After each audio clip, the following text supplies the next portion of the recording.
이제 그런 부분에서 정은혜 부대변인도 굉장히 열심히 하시고 정말 열정이 정말 대단하시거든요. 너무 좋은 것 같아요. 청년 정치인으로서 같이 동시대에 지금 하고 있다는 게 정말 감사하고 좋은 일인 것 같고, 청년 문제가 지금 여야가 어디 있고 이념이 어디 있습니까? 그렇지 않아요? 정은혜 부대변인만 괜찮으시다고 하면 정말 같이 다 만나서 이제 뭉쳐가지고 우리 청년 문제를 잘 해결해 갈 수 있는 이야기도 하고 그렇게 계속 발전해 나갔으면 좋겠어요. 저는 강하죠, 인상이.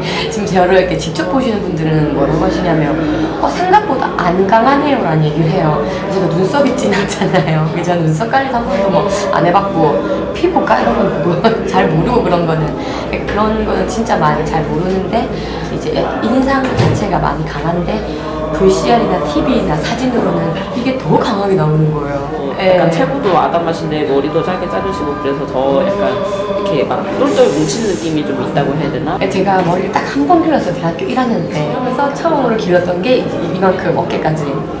그 다음으로 머리를 못 길러요. 성격 자체가 약간 관리를 좀 못하는 스타일이라가지고.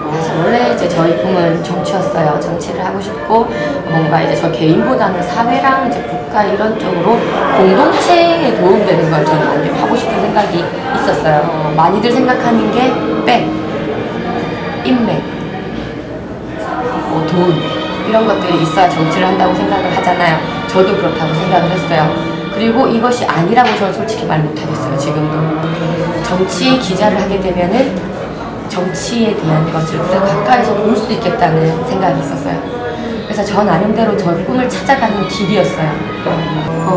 비판 안 받는 사람이 어디 있겠어요. 그리고 그 비판을 한다는 것 자체도 좀 잘했으면 좋겠는데 하는 거의 맥락이거든요.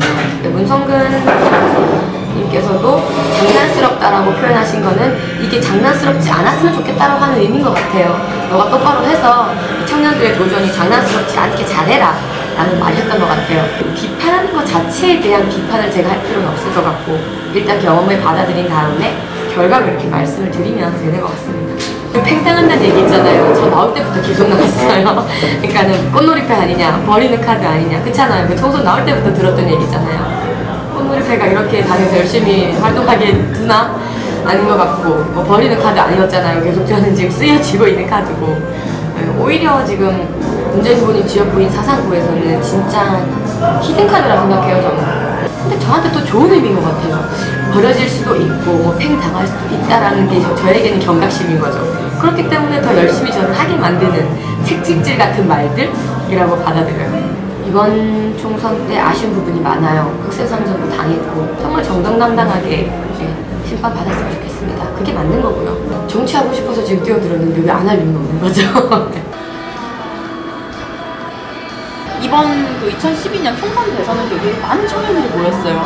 특히 또 새누리당에서도 뭐 이준석, 손수조 씨와 같은 분들도 계시고 그런 선의의 경쟁 관계가 되었으면 좋겠습니다.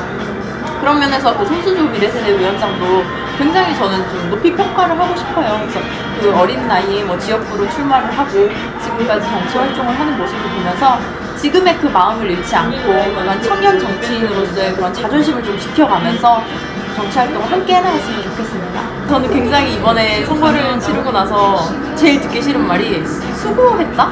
좀 뭐 힐링은 스스로 지금 많이 하고 있고 주변 분들도 많이 이렇게 위로를 해주시고 있는데 이게 시간이 좀 지나야 될 것 같습니다. 이번에는 어느 정도 우리 쪽에서도 약간 승리를 좀 예견했던 점이 있었고 특히 이번 선거 같은 경우는 굉장히 박빙이었잖아요. 그렇기 때문에 실패한다라는 생각은 사실 잘 안 했던 것 같아요. 근데 좀 충격이 크죠. 사실 민주당 쪽에서도 어느 정도 증거가 있는데 그렇게 네거티브로 갈 수 있는 것들은 굉장히 많았습니다. 새누리당에서 박근혜 후보의 뭐 친인척들을 저희가 다 털 수도 있는 거고요. 근데 우리 당 쪽에서는 그런 식의 접근을 하지 않았거든요.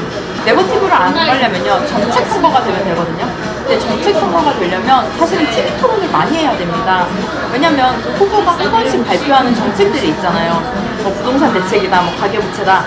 후보의 입에서 직접적으로 그런 정책들이나 공약들이 나오고 토론이 계속 된다면 사실은 그게 정책 선거로 가는 길이었죠. 근데 이번에는 안타깝게도 상대적으로 굉장히 토론 횟수가 적었고 그렇기 때문에 정책 선거를 가지 못했다라고 저는 생각을 합니다. 네, 왜냐면 사실 저희 그 김대중 대통령 때도 거의 54회 정도를 했고요. 노무현 대통령 때도 27회를 했어요. 토론을 하면 할수록 사실은 그 안에서 토론이라는 게 그 지식을 테스트하는 건 아니거든요. 그 안에서 인품도 알게 되고요. 그 사람이 살아온 어떤 그 히스토리라고 해야 되나요? 그런 것들이 말을 통해서 나오게 되는데, 지금 뭐 우리 당 쪽에서도 한 3일만 시간이 더 있었다면 그런 얘기도 많이 하곤 합니다. 저도 굉장히 재밌더라고요. 그래서 각각 그 후보들의 그 뭐지 캐릭터를 잘 뽑아내가지고 정말 재밌게 볼 수 있었던 것 같아요. 여의도 텔레비전. 저는 정치를 약간 비꼬거나 그런 것들은, 그러니까 무조건적인 비판을 하는 건 문제겠지만 약간 그렇게 재밌게 풍자를 해서 국민들이 정치에 관심을 가지고 한번 그 정당한 비판을 하는 거는 저는 좋다고 생각합니다. 얼마 전에 그런 적이 있어요. 이제 친구랑 택시를 타고 이제 막 가고 있는데 기사님이 갑자기 택시 내리실 쯤에 요즘 많이 바쁘시죠? 이러는 거예요. 그래서 네 이랬더니 텔레비에 나왔던 그 청년들이 아니에요? 이렇게 하시더라고요. 그래서 그런 얘기도 듣고 인생 잘 살아야겠구나 이런 생각도 해보고, 이제는 약간 행동 같은 것도 좀 조심스럽고 그런 점도 있습니다. 지나가면 좀 알아보시는 분들이 계세요.